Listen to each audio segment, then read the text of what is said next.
ഇന്ന് എന്താ 1.5 kilo 100 kilo 100 എന്ന് പറയുമ്പോ ഒരു സാധനം വാങ്ങിക്കാൻ ഓടിയിരുന്നല്ലോ, എന്താ സംഭവം? അതെ, 1.5 കിലോ 100 എന്ന് പറഞ്ഞാല് ഇന്നാള് ഇപ്പൊ കുഞ്ഞിന്റെ ആളെ കൊണ്ടുവന്നില്ലേ, അപ്പൊ ഉമ്മാക്ക് പനിച്ചിട്ട് കിടക്കായിരുന്നു. ഉമ്മാക്ക് ഭയങ്കര ഇഷ്ടമാണ്, അപ്പൊക്ക് കഴിക്കാൻ പറ്റില്ല. അപ്പൊ ഇന്ന് 1.5 കിലോ ചാളാന്ന് പറഞ്ഞു വന്ന്. ചാള കഴിഞ്ഞ എന്തെങ്കിലും ആണെങ്കിൽ കുഞ്ഞേതാണെങ്കിൽ മേടിക്കാനും വലിപ്പം കുഞ്ഞേത് തന്നെ.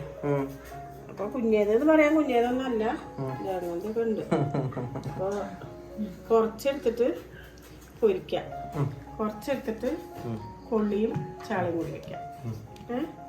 കറി ഇന്നലത്തെ പരിപ്പ് കറി ഉണ്ട്, അപ്പൊ കുറച്ചെടുത്ത് പൊരിക്കാം. ഉപ്പേരി മറ്റേ വീട്ടിലോട്ട് ഉപ്പേരി ഉണ്ട്, പോരാ? മതി. ചമ്മന്തി പൊടിക്കാം. ചമ്മന്തി